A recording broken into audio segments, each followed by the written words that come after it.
l'actualité du FC Barcelone. On commence par les différentes dates de retour de tous les blessés.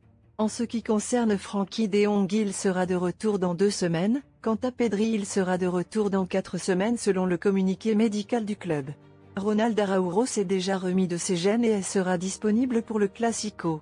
Christensen et Ousmane Dembélé manqueront tous les 2 3 à 4 semaines de compétition selon l'évolution de leurs blessures respectives. On continue avec le mercato du Barça. En effet, les dirigeants de Barcelone sont en discussion avec Grimaldo, latéral gauche de Benfica qui sera libre cet été. Pour la situation actuelle du Barça, je dirais que ce n'est pas une urgence, même vu que Grimaldo sera libre à la fin de saison, ça sera une bonne recrue gratuite.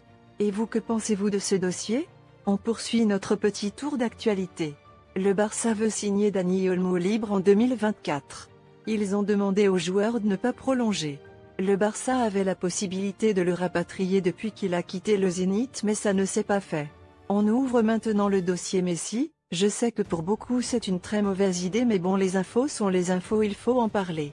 Selon le meilleur pote de Messi, Sergio Agüero, je pense que Messi doit finir sa carrière à Barcelone. Pour moi, il y a 50% de chances qu'il revienne. Mais du côté des QSA, pas question de se laisser faire. L'État du Qatar a ordonné au président du PSG, Nasser Al-Khelaifi, de prolonger le contrat Léo Messi coûte que coûte. Du côté du Barça, le président Laporta ne bougera pas pour Léo Messi tant que le joueur n'aura pas clairement indiqué son intention de revenir au club. Barcelone sait que, financièrement, il ne rivalisera pas avec les autres offres de Léo Messi. Le club insiste sur le fait que son retour dépend de son désir de revenir. Léo est en contact direct avec les joueurs du FC Barcelone, comme Sergio Busquets. En plus de cela, il est en pourparlers direct avec Xavi pour un éventuel retour. On termine avec le dossier Gundogan.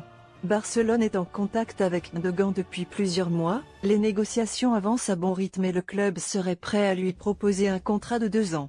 Les amis, je vous invite à lâcher le pouce bleu si vous appréciez le contenu, ou vous pouvez soutenir la chaîne en devenant membre à part entière. Vous bénéficiez de plusieurs avantages réservés aux membres de la chaîne.